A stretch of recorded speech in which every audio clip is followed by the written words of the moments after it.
right. It's Tuesday night, and we are genuinely glad that you're taking the time tonight to join us at the Door Christian Fellowship Church and our Not Your Ordinary podcast, which is live every Tuesday night at 7 p.m. Sharp. And as you can see, we are here. If you're joining us live, thanks for joining live. If you're watching after the fact, we genuinely do appreciate you taking the time, and we hope that this is a resource and a help to you personally. So, as always, we do welcome comments, feedback in the comment section. You guys can use that if you'd like. But tonight, we're talking about the issue of confidence. And it's interesting, actually, because last week I talked about everyone's greatest struggle.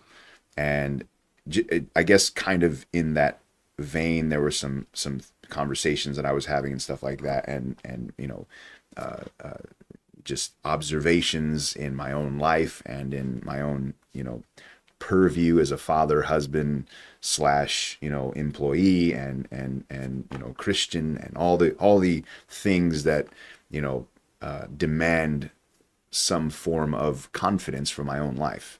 And so I was thinking about this, and I actually noted this down a while back. I read a book called The Perfect Mile, and the story is about the first man to ever break the 4-minute mile barrier, which at the time, this is in the 50s and 60s, the mile, nobody could run a mile under 4 minutes. It was always above 4 minutes, sometimes seconds above 4 miles or 4 minutes. But Roger Bannister was an Olympic athlete who ultimately broke the 4-minute mile, and he was the first man to do it. He's from England. And he, at the time that he broke the mile, at the time that he was contending to break the mile, he was already a medical student and professional. And so he was already like a pretty accomplished guy professionally. He was also already an Olympic level / world level runner, and in the mile event, which was his specific event. But he was struggling along with, I think, 3 other people total that were like all contending to break the mile first. And there was like a lot of media around it. And the world really was paying attention to this mile, this marker, and who was going to break this barrier, right? And so he was already a world-renowned, accomplished competitor, right? And so, but he's struggling with this one hurdle. And in his mind, he actually says this, that once he broke this, or if he, after his next like 1 or 2 times trying, he was basically going to quit running after that, retire and be a doctor, which is what his plan was ultimately. But he had always denied having a coach. He always trained himself, and he was really disciplined. He was super, super good at self-training, essentially. He actually studied running. This guy was like a legit researcher when it came to running. He actually hooked people up to tubes and oxygen breathers and put them on a treadmill and heart rate monitors and all. He would run these guys. He literally researched the bodily mechanics, the biological mechanics of running. And so this dude was really, really committed to this. But in order to break the mile, in his mind, he said, I need a coach. I need somebody that can coach me. And so he picks this guy who it was recommended to him, a guy named Frank Stamfel, who, for time's sake, I can't go into his whole story, but he had his own really notable stories as a trainer. And he was also he was known as being a very aggressive coach. And so he always was aggressive with his athletes, but specifically with Roger Bannister, in his words, he took a different approach with him. He became way more methodical, way more strategic. He made more suggestions than demands, and he kind of took a different tact of leading this guy because he was already so accomplished. He didn't want to push things with this guy to a certain point where he was like, okay, screw this, I'm out of here. I don't want to deal with this, or to make him feel like he couldn't do it. And so he said there was 3 things that this guy, Roger Bannister, needed in order to break the barrier.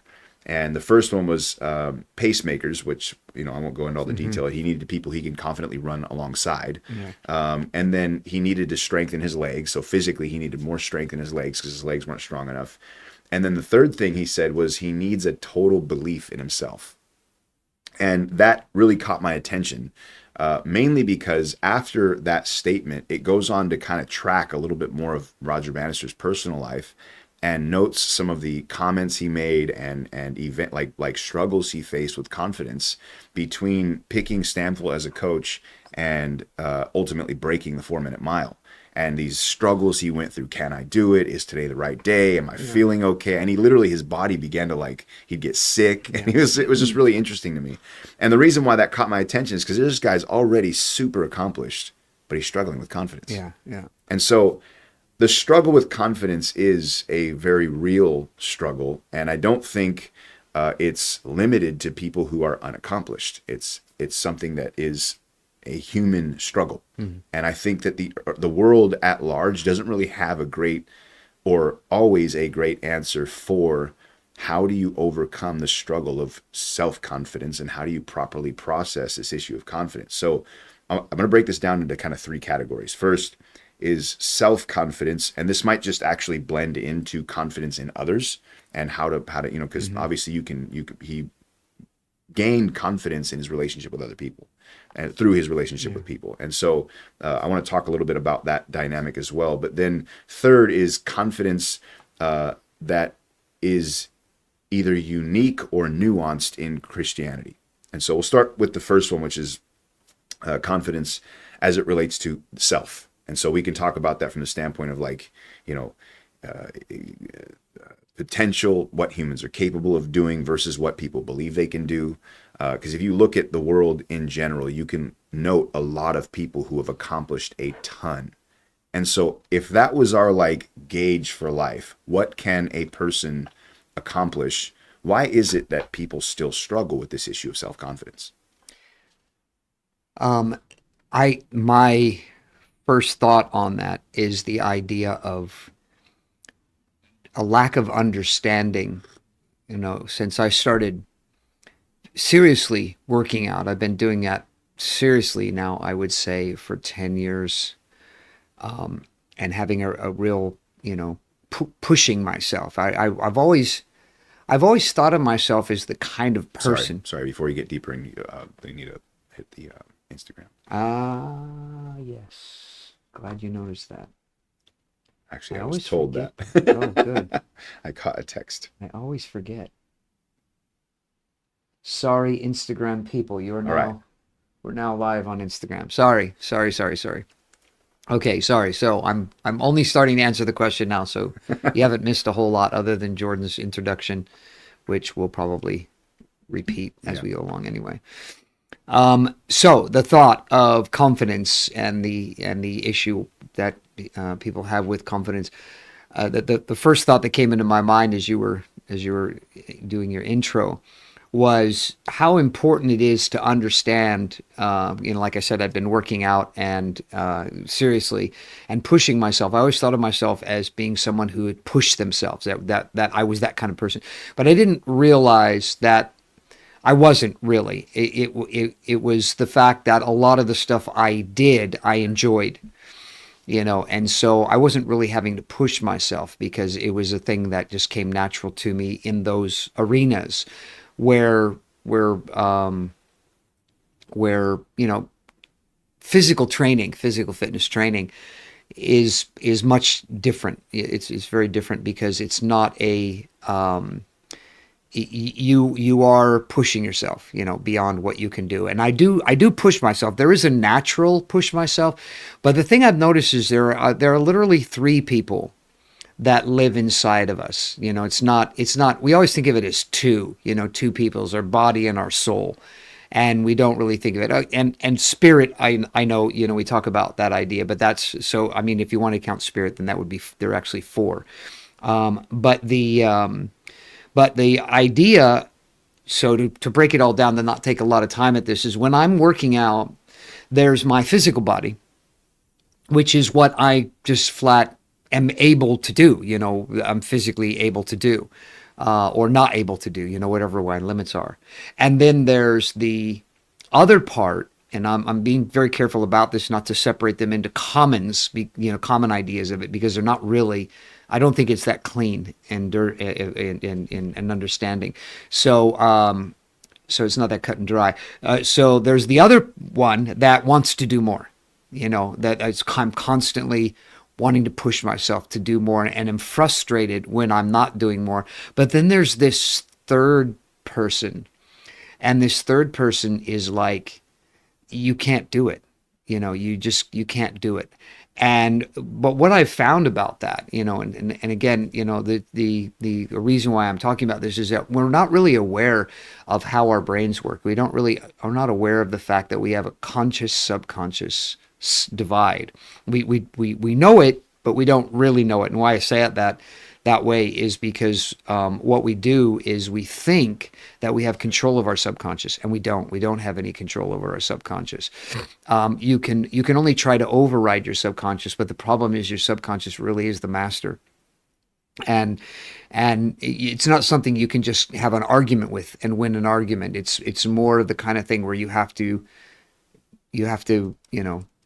learn. You have to train your subconscious. And so what I'm getting at is, from the standpoint of what I've learned, is when it comes to pushing yourself beyond your limits, you have to also, it's not just beyond your physical limits that you're trying to push yourself, it's beyond your mental limits as well, that we all have mental limits, and being able to push ourselves beyond our mental limits. And I believe that that's a lot of what supplements do. Is supplements really are more to make us feel better. I don't know that they actually do anything as much as just make us feel better. So there's a physiological thing that makes us think, I can do this, and the subconscious limiter is more easily swayed, is probably the best way to describe it. Because I know when I go to grab that pull-up bar at 40 minutes into my workout, as soon as I grab the pull-up bar, there's a voice inside of me that says, you can't do any more pull-ups. And I say, okay, well, I'm just going to do one. And when you do the first one, all of a sudden you realize you can knock out a few more. And then it gets to a point to where you're actually hitting your physical limitation. But so all these things working together is really where confidence is in there somewhere. It's a combination of those things. And so I think, so right away when you started talking about that was my first thought, was that confidence, really what it comes down to is the idea of being able to overcome that subconscious limiter. For some people that limiter is more limiting than other people. And just brute force, which is more your conscious side, being more brute force like that is not, you're not as effective. You can't just brute force your subconscious. It requires other things. There have to be other things that are at work. Like I said, supplements can probably do a little bit, because like I said, you feel better. If you feel better, then your subconscious is going to be more, or I should say less limiting.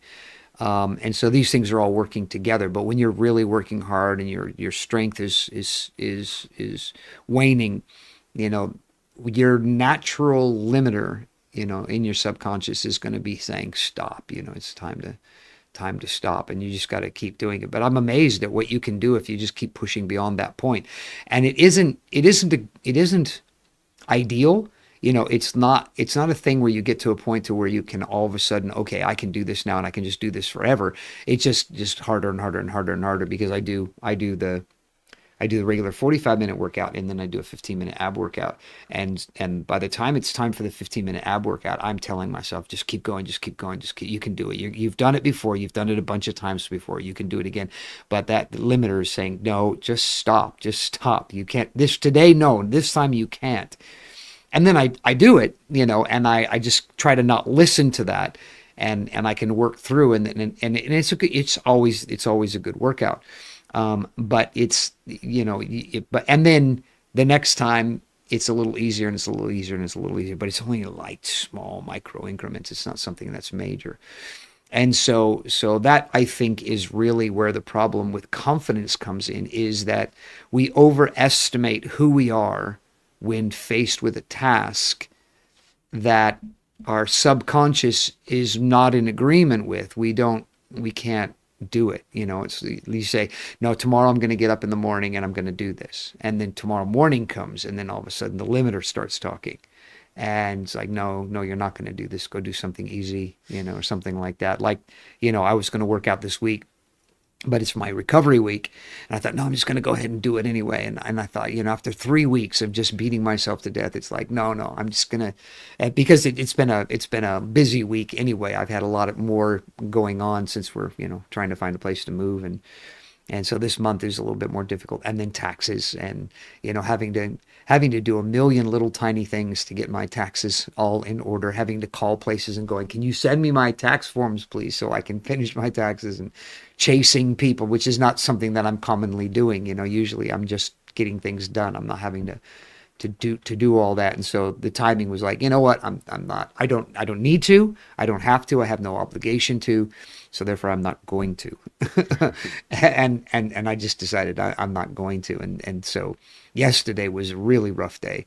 But when I made that decision not to, it was like the day got a little bit easier, and then I got my taxes done today, and so it was like, okay, things are getting better now, and so maybe I might throw in a few workouts during the week, during my recovery, just cardio type stuff or something like that. But my whole point in this is just the idea of knowing who you are is really, I think, the key. And if you're the kind of person that lacks confidence, it is because of how you've trained yourself. You've trained yourself over the years, whether it's been through, I know, and I've read a lot about it, the idea of, your upbringing and things like that. But at the end of the day, I think we have to take personal responsibility for everything. I don't think it helps knowing the source of our problem as much as finding the solution to the problem. And so just recognizing, okay, I'm the kind of person who tends to, not be not have confidence. I tend to be the person that when faced with situations, I fall apart. Then that's a powerful thing, to right there, to just start right there, to say, I know I'm this kind of person, and then begin to make steps towards resolving that issue, because I don't think it's something that is impossible to overcome. It's just you have to make steps to resolve it, and it's going to take time. And it's not something that you're going to just be able to, 2 or 3 days of grueling effort is going to make it change. It's something you have to just simply decide, I want to change. I want to be a more confident person, and being able to overcome your obstacles. I've done this in my own life, so I know how the method works, because I used to be the kind of person that didn't like to make click the final buy on anything, because it was always like, what if I made a mistake? Like if I'm buying plane tickets, it's like, what if I made a mistake and I booked the wrong ticket, which I have done, and so I know it's not just a fantasy. I booked a hotel, and we get to the hotel, and the woman says, I don't have a reservation for you. And I said, no, I booked it. And it was like, I booked it on the wrong, it was a week later. And so fortunately, we were able to cancel that booking and do a rebooking for the same price, and it all worked out. But it was like, we're there. I mean, we're there. And it's like, it's just, they're going to have to make room for me. But I just decided I'll pay the extra if that's what happens. I'm not going to get all freaked out. I'm not going to let this become a thing that will take me back to that, not clicking the buy. And so I just have had to learn how to say, screw it. If I make a mistake, I make a mistake. It doesn't matter. Not, okay, I'm going to be extra cautious. It came to the point to where it was, I have to just accept the fact that I might make a mistake in booking something, and I'm just going to have to deal with it. I booked tickets for flying in June, to our conference, and there's a number of people that I'm coordinating with that, and it was like, I'm booking them, and if it doesn't work out and I didn't check all the boxes the way that I needed to check them, then I'm going to cancel and or change the flight and pay the fees, and so it's like, you just had to learn how to start doing that, and so now when I'm going to book something and I get to the end and I feel that moment, I just click it, and then now it's too late, because it's the only way to get that, to break that process, is you have to do things, that will break the process. And so I've discovered that these are the kinds of things that work for me, is that being able to have confidence in decisions, confidence in things that I'm doing. You have to train yourself to be like that. It's not something that you find out where you're at and then train yourself to be different. So you mentioned the word overestimating, and I actually had this question down. I was going to ask it more like, where do you see as we'll just say as an observer of people, you are, obviously a pastor, and so your life revolves around, the lives of other people. But how do you see, or where do you see is the bigger gap between when it comes to this issue of confidence? Is it in people overestimating themselves or underestimating themselves? Yeah, that it's a mixed bag. But the funny thing is that it isn't so cut and dry that people either overestimate themselves or underestimate themselves, because we have this wrench in the works called emotion, and it really is a wrench in the works, because it muddies the waters. It doesn't allow you to get clarity on things, because you start to do this process of evaluating your weaknesses, and then something inside of you starts deciding that you're a useless piece of garbage, and it's like you can't get anywhere like that. It's just that like I said, it just throws a wrench in the works, because it's like, no, I'm not a useless piece of garbage. I'm just dealing with this one little issue here. Let's just keep the emotional element. Let's just keep the drama out of this. I'm dealing with this one little thing here that I want to overcome. It's not, I'm not dismantling and rebuilding my entire life all in one day. It's this is, keep it focused on this particular situation. You don't have to pull in everything else. It's like, okay, maybe I've got a million areas in my life that are screwed up, but right now I'm only working on this. And I think that's where a lot of people have the trouble, is that emotional element. So it's like I said, it's not so simple as overestimating, underestimating. Sometimes it's just simply not being able to make progress because of the noise, of their emotions that gets caught up in it. But I would say, generally speaking, the problem generally, I would say, at least in my experience, has been that most people underestimate their who they are, than overestimate. Because people who overestimate themselves often they're compensating. They might be overestimating themselves outwardly. They put on this big show of how they think they're the most amazing person on the planet. But more realistically, they really don't think they're the most amazing person on the planet. They really do think they suck. But they don't want anybody to know that, and so they overcompensate. That's interesting. So what part does, well, tell me how failure and rejection, or the fear of failure and rejection, plays a part in the issue of self-confidence. Well, when not handled correctly, it makes a big issue, because Give me an example of not handling it correctly. not handling it correctly, being upset because you failed. That's that. In any time you get upset at yourself because you failed, you don't understand how things work, because if you did, you'd understand that you probably fail way more than you actually acknowledge or recognize. Yeah. You're failing all the time, and that's why you're that's why you are where you're at, and that's why you're not changing the world. That's why your name isn't being written down in history books. Is because we fail because we're not really targeting success in the true sense of the term, a genuine success, a world-changing success. Every person, think about it, we have history books full of what? Groups? No, they're full of people, individual people that have done things. And you read the stories, like the book you're reading now about Magellan. Yeah. You read he was a hero when I was a kid. All the stories were about Magellan, and there, and you have to say, and I know, we're talking about time going by, but you have to say that if somebody gets a waterway named after them, I would say they must have really, gotten somewhere, a little bit anyway. But then you read these people and you realize that they had a lot of flaws, a lot of failures, but their confidence wasn't hindered from their failures. They just worked around them, and said, okay, I've got these failures, but I'm just going to work around them because I've got a mission to accomplish. I've got something I want to do with my life. And so that's, I think, more than anything else, that's the difficulty that people have, is not understanding that you're going to fail. If you try anything, you're going to fail.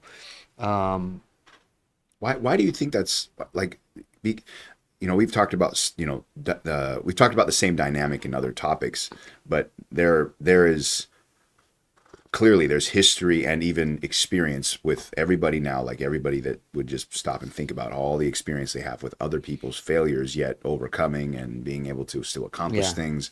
Why is that still a struggle in the mind of a person? It's like, Yeah, I it's know, an I know ego they thing. flawed. I know they're flawed. Yeah. I know they did stuff, but Yeah. I'm different. Yeah. And they might not that say is that out that is loud. but that is and that is the problem is this book my son recommended to me, very the what's it called? It was not The Art of Human Nature, but something like that. Green, I think Robert Greene, and I've heard that name.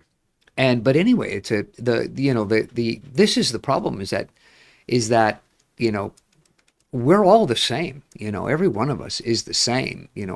As far as raw materials go, we're all the same. But the difference is, our brains and how our brains work and our nature and being aware. And really what it comes right down to is not being aware of who you are is the reason why we cannot achieve the things that we would like to achieve, is because you have to have a starting point. You have to know who you are, and you have to know that you do fail. I know other people fail, but I'm different. No, you're not. You're not different.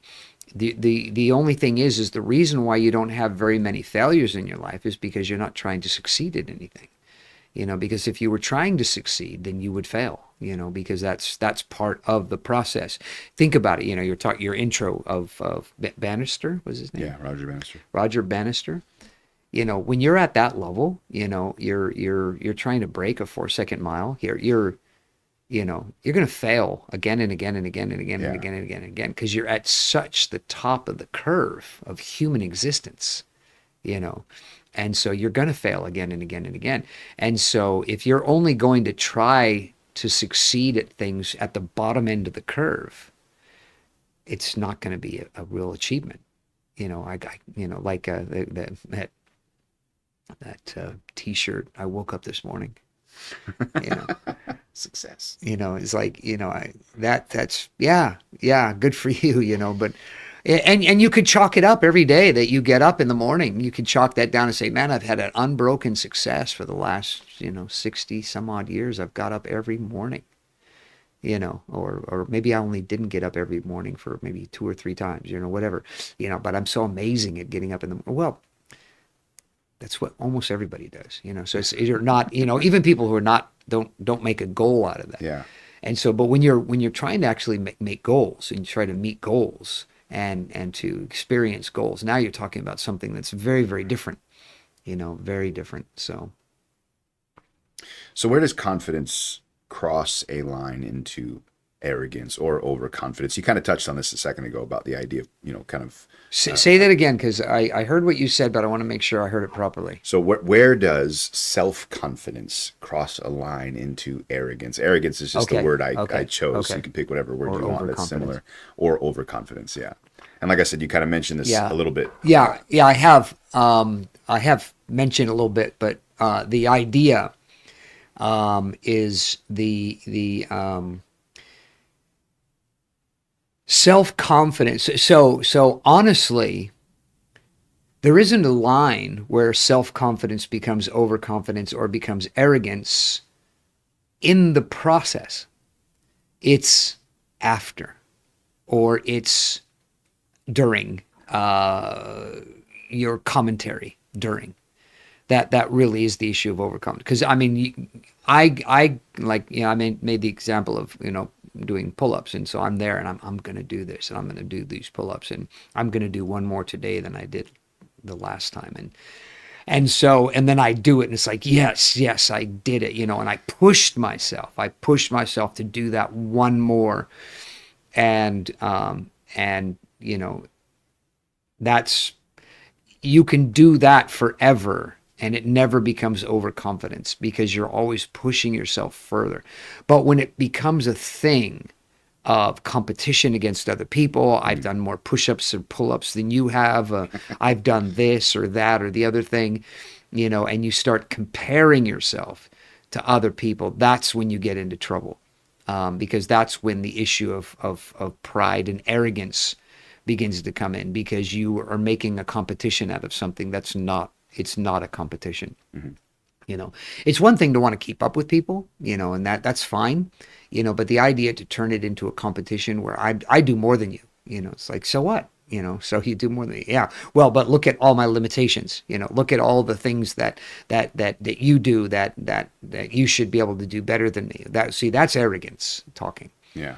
You know, because there's no reality in any of that, because this isn't a competition. This is you versus yourself. This is kind of a sidetrack, but what is the what is healthy and unhealthy competition?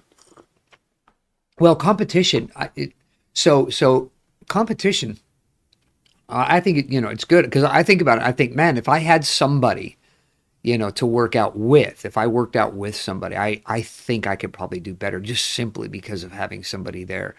Because I'm pushing myself, but I know you would do better. I would do better. Yeah. I would do better for myself. Right, yeah. Not better than them. I would do better yeah. than I would do alone. Right. Because the idea of having somebody else outdo me, you know, it inspires me to want to go harder, you know, to push harder, you know. And so, but it wouldn't be a thing of I want to win.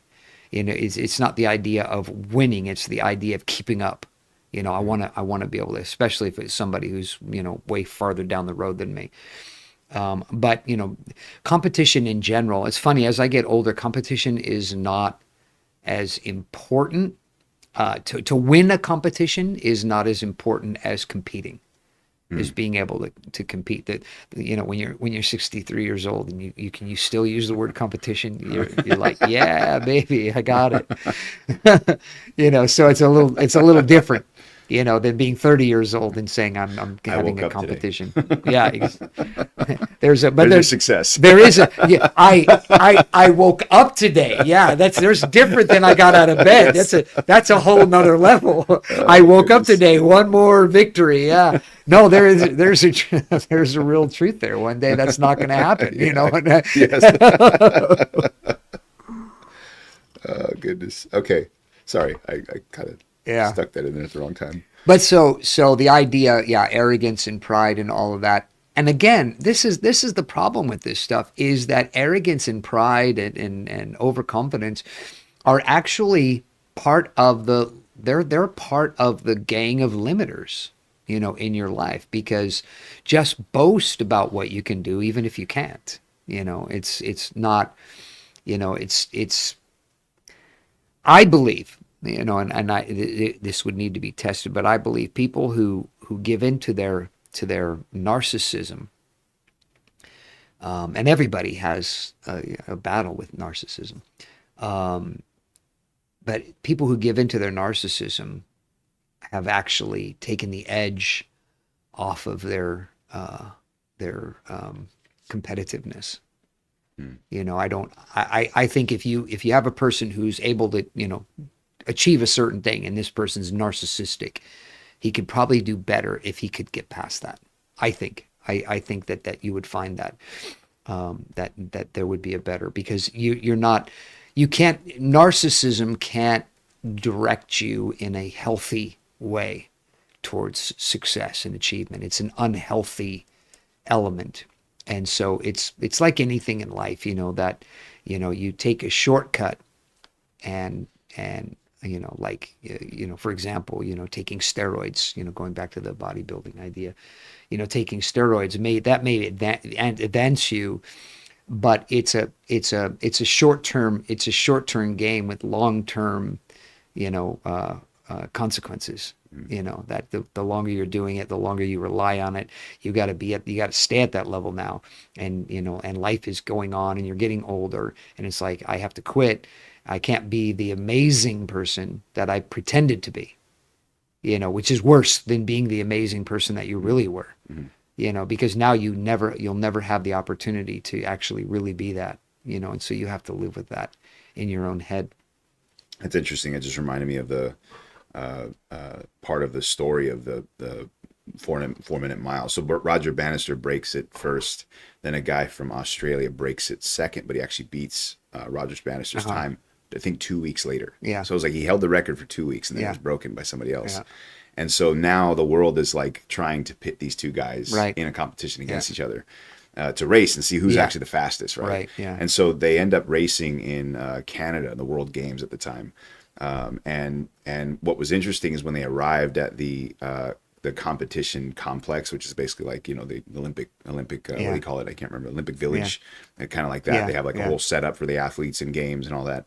And they specifically noted that this guy John Landy from Australia was very like out in the open. He would practice with his shirt off, and he'd practice out on the actual track. Yeah. And he was really like a media guy. He would do Right, a lot of yeah. that. But Roger Bannister apparently was completely the opposite. Yeah. He stayed away from the cameras. He actually would sneak out of his dorm Yeah. with his training crew, and they would go to some place that was like miles away and train on a golf course, Yeah. so nobody could see him. Yeah. And he ended up winning. Roger Yeah. Bannister actually won the competition, which was very interesting. But the thing you just mentioned about that battle of narcissism is kind of interesting. Yeah. How one guy, he was fairly narcissistic, and Yeah. he actually notes that. But Yeah.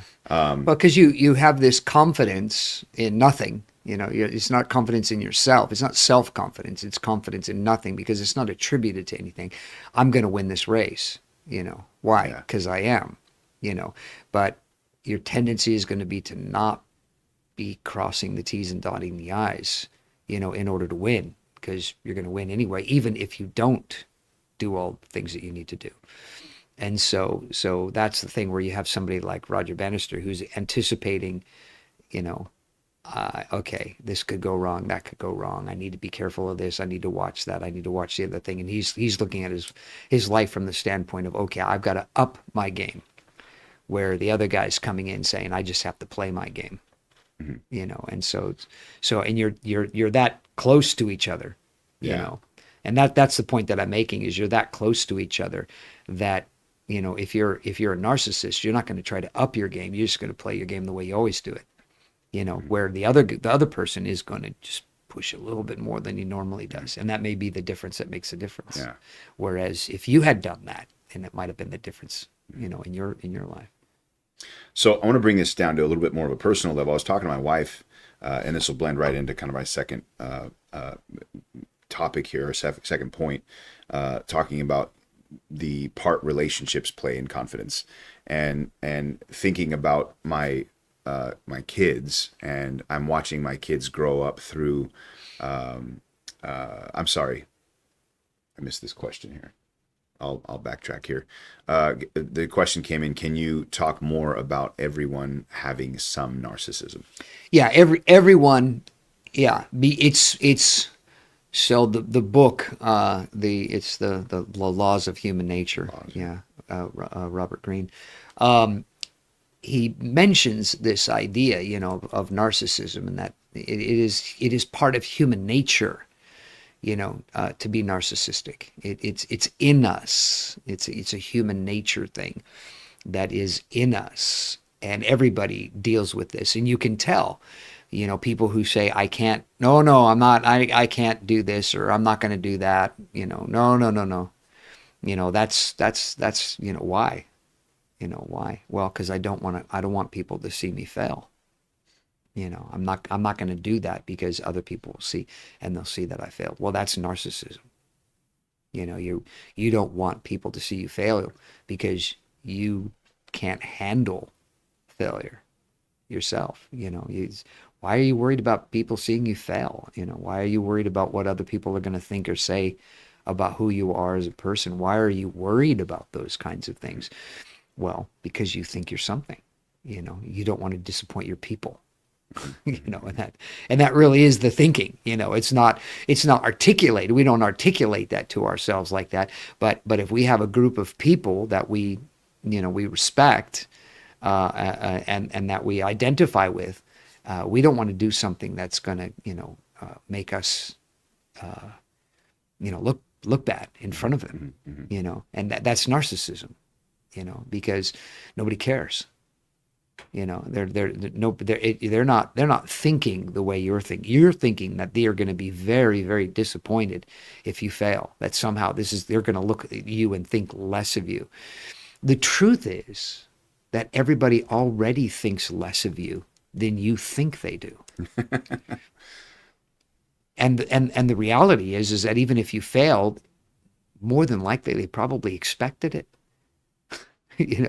Because you think you're all that and more, but they know who you are, and they've watched you, and they've seen how you function in life. They know your weaknesses and your strengths, and so when you try something and fail, and that's why we don't want to try something because of the fear of failure, is because we have a fear of failure, and the reality is that people already know that, and they're already expecting that if you did that, you would fail, and in fact, they would probably be proud of you for trying, and encouraging, and so that's that's a, we don't think of that as being narcissistic, but that is the motivator. Is our sense of self worth is too high. We are stuck on ourselves, and we're thinking, and that's one of the realities of human nature. Is we think. In the beginning of this book, it's a very good book. It's well worth your 28 hours to read it. Seriously? Yeah. Oh my gosh, dude. And I haven't finished it yet. I'm only 5 hours into the book. I am not very far into it. I still got a long ways to go. But the idea of it goes back to that idea of self-awareness. Of the way we think, we really do think, which is immature when you look at it. And I've mentioned this before in other podcasts, is that when you're very little, you think everybody sees everything that you see. You see something, so you figure everybody saw it, and so as we get older, we begin to realize that we don't share a common brain. There's not, we don't have a common brain amongst all the population. We each have individual brains, and we begin to realize that, kids, the classic, again, we've talked about this before, cover their eyes, can you see me? That's classic. That's a classic little kid. It's part of the stage of a little kid moving in that direction. And so, but as we get older, we realize, no, when I cover my eyes, other people can still see, because we are growing and we are maturing. Well, the reality is that mentally, we don't understand that there's the same dynamics at work, is that people don't see us the same way we see ourselves. And so all of the hang-ups and the phobias and the concerns that we have, are they're only ours. They're not shared by other people. But we think they are. We think they're shared by other people. We think other people have this thought of us as being these amazing people, and that, doing something that would fail. Oh, you're not as amazing as I thought you, or now I'm disappointed. There's a difference between that and being a good example. And I'm not talking about good example. That's a whole nother subject of being a good example and setting a good example, and then blowing it, by blowing your example, blowing your example before other people. That's a whole nother thing. But what I'm talking about is just simply the mental element of things. Okay, let me ask these two questions back to back, because it's the same one's a follow-up to the same question. Okay. Is fear of failure part of our nature? Do you think everyone is afraid? Is it something you struggle with? So the answer to all that is not a yes or no. Everybody, the issue is to a greater or lesser degree. And as far as the fear of failure, and how do I answer that without talking about myself is pretty difficult. Let's just put it this way, is that I'm not afraid to fail. I'm not afraid to fail because I've developed it. I've read, I've learned. I'm not doing all the things that we're talking about right now. And so it isn't, it is a human nature issue, but when you're aware of it, you can control it. And so that's the idea. When we talk about things that are human nature, it doesn't mean we have to do them. It just simply means that it's natural for us to be this way. And so if you take the path of least resistance in life, then you're following human nature. But if you've decided you don't want to take the path of least resistance and you want to improve yourself, well, then you're going to have to fight against your human nature. And so it's not a question of some static thing in your life, that, I have a fear of failure, like a fear of heights or something like that. It's not the same thing, at all. But even that, the fear of heights is based on similar thought patterns and thought processes, of what might happen or how things may play out that may not play out that way. It just doesn't involve other people. So it's a little bit more difficult to overcome that, because you don't have the first help that can come is that you're not so hot, and people don't think you're amazing. If we could start there, on fear of heights, that, I'm afraid of heights because I'm afraid people are going to think that I'm not as great of a person because of my height problem, so I'll hide it, it's like, that's not going to help you very much to get over heights one way or the other, because it doesn't play that big of a deal. But the idea of a fear of failure it's not a phobia. It's a whole nother dimension. It's a product of, where we are in terms of how we see ourselves and how we fit into the world. And it's a perspective problem. Fear of heights is not a perspective problem. If you fall, you will hurt yourself. It's not just a perspective of, I thought I was, if you have a fear of heights and you're on a 2-foot ladder, well, yeah, you do have some issues there that you need to deal with. But if you have a fear of heights of hanging off of a building, washing windows on the 18th story on a wooden plank, okay, well, that's legit. If you don't have a fear, you've got my respect, but I would fully expect you to be afraid of doing that. That would not be, it wouldn't be, what do people think? I'm a window washer and I'm afraid of heights. It's like, I would say that you're probably in a better position than most window washers who don't think they're afraid of heights. Okay, let me jump back into this thought for quickly. We only have a few minutes for this, but I want to ask about what part, again, that key relationships play in confidence. So again, as a parent, watching my kids develop, watching them kind of grow. My 2 older daughters are preteens now, so they're starting my oldest daughter is in middle school now, and my youngest daughter, my second oldest daughter, is about to be in middle school.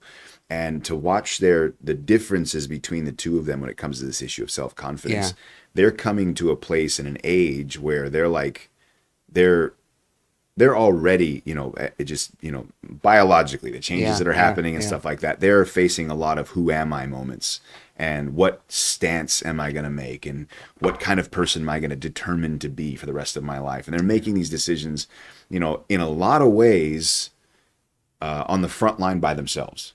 They stand alone when they're at their school. My daughter, my oldest daughter specifically, she's by herself. She's the only one of her friends that's a Christian. She's the only one of her friends that is making the types of stands she's making. And it's very interesting because I've seen the home side of, her struggle with that. And having to face that. And my wife had mentioned that there's a coworker of hers who's actually going to be pulling one of her kids. I think she only has one kid. She's pulling her out of school because she said, I sent her to public school and she's just depressed all the time. Yeah. And I'm thinking about this adolescent confrontation with the wild world, right? And them having to develop or make decisions and develop confidence that's going to sustain them through making crucial decisions and stuff like that. And so my question is very specific to developing confidence in those years. And so what are your thoughts on that? But what part do key relationships play in that? Well, I will use an illustration out of my own life of my daughter when she was learning how to drive. And because we were in Spain, the manual transmission cars are much more common. And so I'm teaching her how to drive a manual transmission. And so they have these things called roundabouts, we have some here, but maybe not everybody knows what one is. But the idea is you yield. You don't stop. You yield, and then you go through. Stanford has tons of those. Yeah, and so the idea, because the idea is to get rid of the stop sign so Yeah. that you can keep a flow of traffic going. That's the idea. And outside of the United States, it's much more common, so it flows much better. But people they go in and they're going to go in. Well, my daughter, she stalls the car on the approach of coming into one of these, and she goes into a full blown panic because she stalls it. She goes to start the car. She goes to try to do the clutch, but she's got to watch the traffic and everything else. And so all these things are happening at once. And so she says, "Dad, I can't do it. I can't do it." And I said, "Well, then you can't drive." She's like, no, you need to help me. You need to help me. I said, you're going to be out there by yourself. I'm good. Are you going to call me and have me come help you? You're going to have to learn how to work through these things. And so for me, it was a golden opportunity because it was such a struggle, such a difficult situation to be in. For her to regain that would cover so much ground, that my teaching her could never cover, of just simply being able to get control in her mind, get herself calmed down enough to get the car, because it wasn't that she didn't know how to do it. She was panicking. And Yeah. she wasn't actually thinking about how to fix the so problem. if she just could get through this. And so I made it very clear I was not going to help. I just sat there. And she says, "I can't do it. I can't do it." I said, "Well, then you can't drive." And just sat there. And she did it. Eventually she got the car started and got on. But that was a moment that would be, she could hang on to. So I know some people would just drive them off the deep end. It's like, I don't want to drive anymore. I'm going to walk from now on and take the bus. But because my kids are familiar with me not just grabbing the wheel of their life every time they have a problem and making them make decisions and making them figure things out on their own, and that doesn't mean that there were never times where they balked and decided they were going to walk the rest of their lives. There were times like that. But I found that when you do that when they're younger, help them to, keep them in the environment, pulling, always depressed, deal with the depression, don't pull, so now you go from depression, obvious depression, to latent depression. Now what? Now what? So you're just like literally prolonging. Yeah. And so now you have a 30-year-old woman, who can't handle life, rather than a 16-year-old, Yeah. 17, whatever she was at the time, 35. No, I'm just kidding. No, whatever, and so, facing your problems at a young age is a good thing, but being able to do it in a semi-controlled environment, like, of course, I mean, in this situation, it was like, it's fine. People will go around, they'll honk, they'll beep, they'll flip her off, but, they're not going to crash into her. Yeah. Nobody's going to come flying into a roundabout at 90 miles an hour. "Oh, what were you doing there?" It's not that. The whole idea of a roundabout is you got to slow down for traffic. So it was a controlled burn. It wasn't something that was just going to be, chaotic. Yeah. Okay. So third point here, because you I think you dealt with that enough for this answer, because you've covered both the developing and the part of relationships. But for time's sake, I want to jump into this third point. I just realized it's 7:53, so we're smashing through this. Confidence in Christianity and how that looks different from the rest of the world. Well, this is the thing that, for me personally, is what makes Christianity so unique from everything else, is that you can come into Christianity with all kinds of baggage of lack of self-confidence and failure and difficulty and pride and arrogance and anything under you name it, all the fatal flaws of human nature, you can come in and you can let them go, and that is it. And I use those words on purpose, let them go, because that's not what happens automatically. It doesn't just happen. You don't just okay, I have to let these go. Yeah. All right. Well, it's going to be hard, but I'll let them go. No, you have the opportunity to let them go and start over, and that was for me, that was a big deal in my life, is that I really wanted to let go, of my flaws. I wanted to, I was only 20 years old. I wasn't, it wasn't like I had already lived half my life and it had caused all kinds of damage. It was, but there was damage happening, the drugs and the partying and stuff like that was 3 years in the works, and no sign of change in the future. And so Christianity comes along, and it was like, wow, this is amazing. This is absolutely amazing that I can be born again, And I took that the way Jesus meant it, because it's the third chapter of John. So it wasn't long that I'd been a Christian when I read that, except the man is born again, born from above, and then the whole idea of being born again was so welcoming to me, because it was like, I can just put this stuff aside. I don't want to be this person anymore. And it gave me the opportunity to be able to change. And it gave me the strength, the power to be able to do that as well. And so that's the great thing, because, I can do all things through Christ who strengthens me has been my go-to, in all the difficult situations of life. And I will say, God, I can't do this. But what I really mean when I say that is, I can't do this alone. That's always what I mean. I never mean I can't do this, because I know I can with Jesus. I know I can, but I can't do this alone.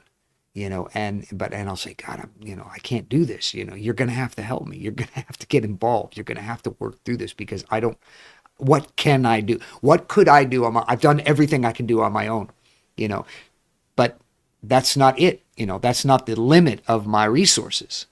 I have a resource that goes way beyond that. We've been talking about the 4-minute mile. Imagine all of a sudden, this guy's, take him and put him in a car now. Well, now a 4-minute mile's nothing. Yeah. Do a 4-minute mile. You can do a 2-minute mile, 1-minute mile, so many second mile, 5-second quarter mile, so 20-second mile, so it's not, there's not much in the way of limitation, when you have that kind of help. And that's Jesus. Jesus is that kind of help. And so confidence is not in what you can do. Confidence is in what God can do through you. So that's interesting, because you're the scripture I had, and I saved it for the last on purpose, is in Philippians 4:12 through 13.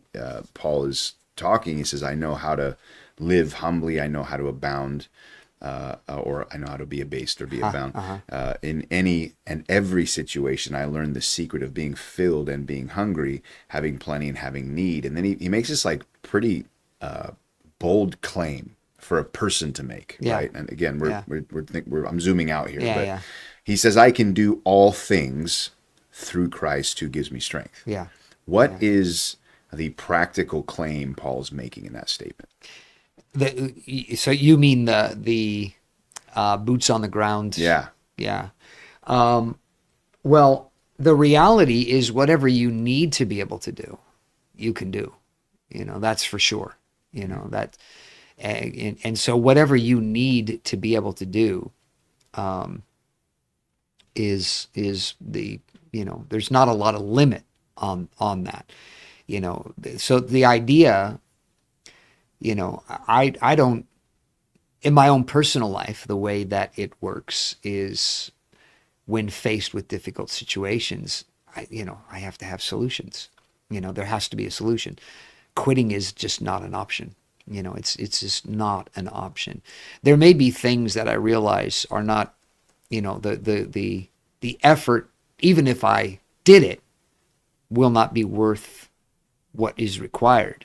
And so there's a little bit of a difference. Like I could, you know, I'm trying to think of it. So for example, you know, as this I was talking with my son Elliot about, you know, the idea of us possibly being in a having to meet at a community center. And he said, I don't, the idea of doing this, you know, because of Friday night outreach set up, he said the idea of 3 times a week of having to get equipment, bring it over to wherever we're meeting, set things up, break things down, you know, it's just, you know, it shouldn't be like that. You know, we need to contend for building. And I said, oh, no, we need to contend for God to do what God wants to do. You know, that's the issue. The issue is not for us to decide to implement our will into God's will. It's to find and be, you know, so whatever it is. And that would be a good place for I can do all things through Christ who strengthens me, which means I could set up and break down 3 times a week. Mm-hmm. You know, it can be done. You know, these things, if this is what's going to continue to advance the purposes of God, if it's what's going to continue to help us to be able to reach other people with the gospel, then we'll be able to do it. You know, God will give us the strength. Jesus will give us the strength to do it. That doesn't mean that, you know, we invest a lot of time, effort, and energy into trying to make it appear as if we have our own building. You know, we pare things down, but that's where things change is, you know, okay, so we don't focus so much on having a great service as much as having great content, mm-hmm. You know, the preaching, ministering to people, you know, hanging out with people afterwards, you know, and compensating for not having a great building, you know, compensating for the aesthetics, you know, and the truth of the matter is this aesthetics don't really help that much anyway, you know, when it comes right down to it. We've been in worse situations, yeah. So. Okay. But that's where the I can do all things comes into play, is whatever needs to be done. Okay, awesome. So there's a few questions that have come in. I'm gonna go ahead and ask these, and then we'll finish up for the night. Question. The first part of the question is, who taught you to, actually, it looks like it's another kind of question on question here. So I'll ask them all at once. But who taught you to deal with your problems when you were younger? I guess in the context of confidence, was it someone you admired, or did you manage to figure these things out on your own? Well, both. It's always both. You know, there are people that help you, but then there's also when you don't have people to help you, you've got to work it out. You know, and so you have to be able to do both. Very cool. All right. Was that all of it? That's it. Yeah, no, I just asked them all at once. I thought there was multiple questions here. It was 3 questions in one. Okay. Very cool. All right, we'll stop there. It's 8:02. We do appreciate everybody joining, and again, we are here every single week, Tuesday night, 7:00. We encourage you to join us live if you can. Also, please, you know, send links out to folks. Let people know about the podcast. We'd love to be a help and a resource to other folks. Pastor Ford's mentioned a couple times in this podcast, we are moving buildings, but the podcast will continue, and we have control over what you see anyway. So it doesn't really matter where we're meeting as far as the podcast goes, but we will keep people updated as far as our location goes. For now, we do still have a midweek service, Sunday morning, Sunday night service. We'd love for you to come and be a part of that. So take a look at our YouTube page, our website, and we'll be here again next week. We hope you can join.